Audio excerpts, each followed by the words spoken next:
Welcome to this reading of the first chapter of Feeling is the Secret by Neville Goddard. My name is Joanna, and I will be reading for you today. Chapter 1: Law and its Operation. The world and all within it is a man's conditioned consciousness objectified. Consciousness is the cause as well as the substance of the entire world. So it is to consciousness that we must turn if we would discover the secret of creation.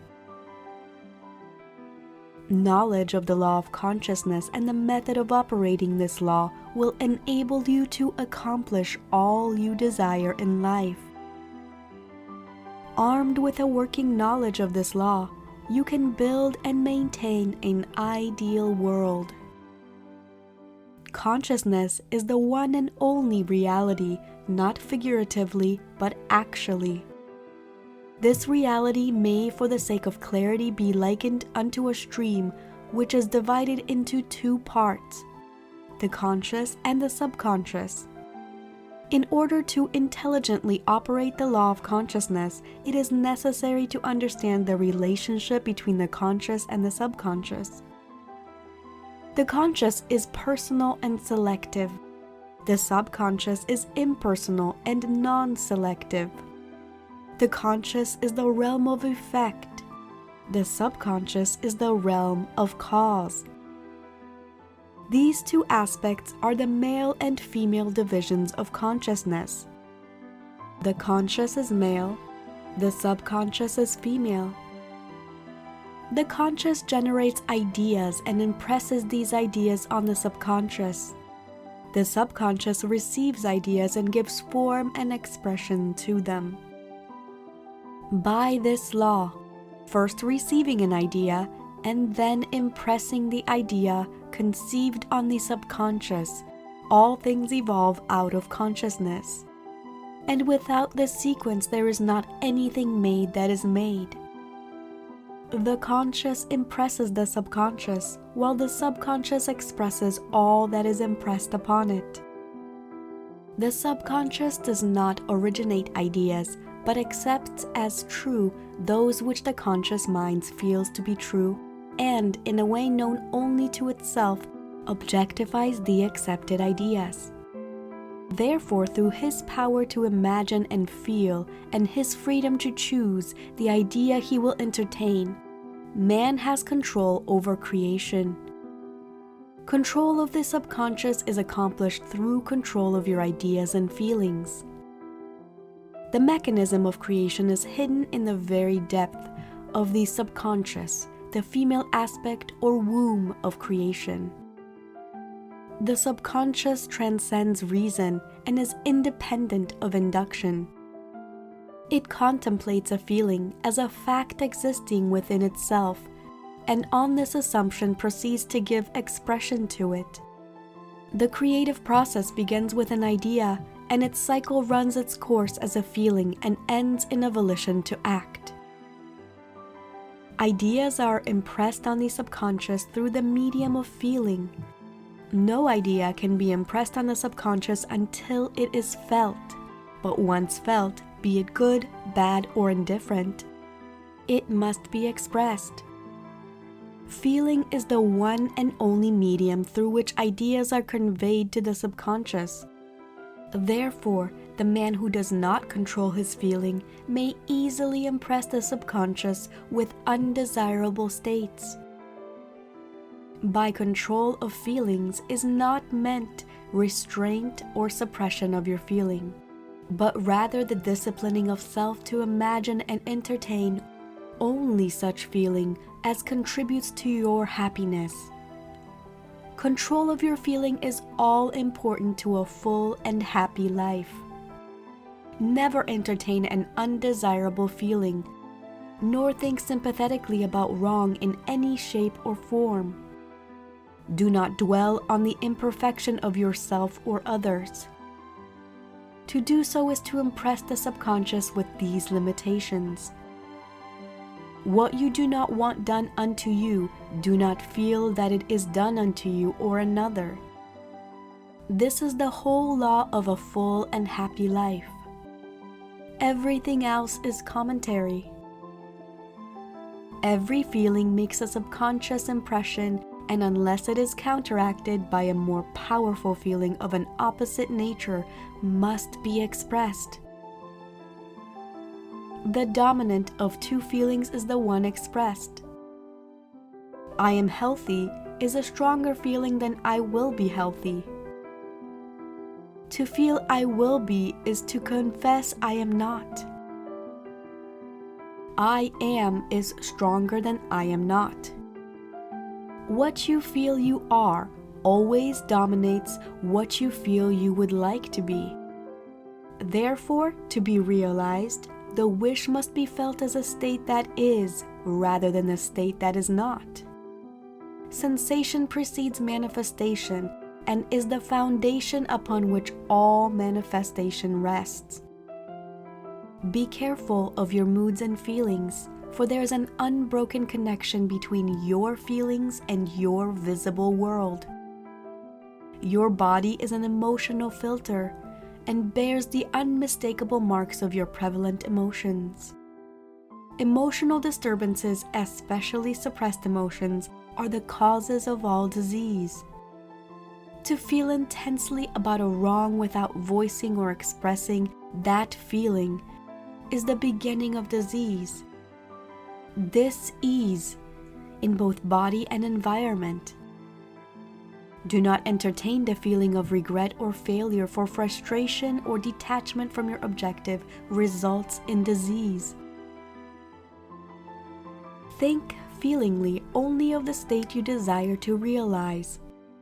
Feeling the reality of the state sought and living and acting on that conviction is the way of all seeming miracles. All changes of expression are brought about through a change of feeling. A change of feeling is a change of destiny. All creation occurs in the domain of the subconscious. What you must acquire, then, is a reflective control of the operation of the subconscious, that is, control of your ideas and feelings. Chance or accident is not responsible for the things that happen to you, nor is predestined fate the author of your fortune or misfortune. Your subconscious impressions determine the conditions of your world. The subconscious is not selective. It is impersonal and no respecter of persons. Acts 10:34, Romans 2:11. The subconscious is not concerned with the truth or falsity of your feeling. It always accepts as true that which you feel to be true. Feeling is the assent of the subconscious to the truth of that which is declared to be true. Because of this quality of the subconscious, there is nothing impossible to man. Whatever the mind of man can conceive and feel as true, the subconscious can and must objectify. Your feelings create the pattern from which your world is fashioned, and the change of feeling is the change of pattern. The subconscious never fails to express that which has been impressed upon it. The moment it receives an impression, it begins to work out the ways of its expression. It accepts the feeling impressed upon it, your feeling, as a fact existing within itself, and immediately sets out to produce in the outer or objective world the exact likeness of that feeling. The subconscious never alters the accepted beliefs of man. It outpictures them to the last detail, whether or not they are beneficial. To impress the subconscious with the desirable state, you must assume the feeling that would be yours had you already realized your wish. In defining your objective, you must be concerned only with the objective itself. The manner of expression or the difficulties involved are not to be considered by you. To think feelingly on any state impresses it on the subconscious. Therefore, if you dwell on difficulties, barriers, or delay, the subconscious, by its very non-selective nature, accepts the feeling of difficulties and obstacles as your request and proceeds to produce them in your outer world. The subconscious is the womb of creation. It receives the idea unto itself through the feelings of man. It never changes the idea received, but always gives it form. Hence, the subconscious outpictures the idea in the image and likeness of the feeling received. To feel a state of hopelessness or impossible is to impress the subconscious with the idea of failure. Although the subconscious faithfully serves man, it must not be inferred that the relation is that of a servant to a master, as was anciently conceived. The ancient prophets called it the slave and servant of man. St. Paul personified it as a woman and said, "The woman should be subject to man in everything," Ephesians 5:24. Also 1 Corinthians 14:34, Ephesians 5:22, Colossians 3:18, and 1 Peter 3:1. The subconscious does serve man and faithfully gives form to his feelings. However, the subconscious has a distinct distaste for compulsion and responds to persuasion rather than to command. Consequently, it resembles a beloved wife more than the servant. The husband is the head of the wife, Ephesians 5:23, may not be true of man and woman in their earthly relationship, but it is true of the conscious and the subconscious, or the male and female aspects of consciousness. The mystery to which Paul referred when he wrote, "This is a great mystery," 5:32. "He that loveth his wife loveth himself," 5:28. "And they two shall be one flesh," 5:31, is simply the mystery of consciousness.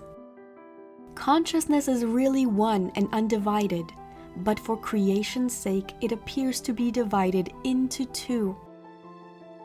The conscious, objective, or male aspect truly is the head and dominates the subconscious, subjective, or female aspect. However, this leadership is not that of a tyrant, but that of a lover. So by assuming the feeling that would be yours, were you already in possession of your objective, the subconscious is moved to build the exact likeness of your assumption. Your desires are not subconsciously accepted until you assume the feeling of their reality.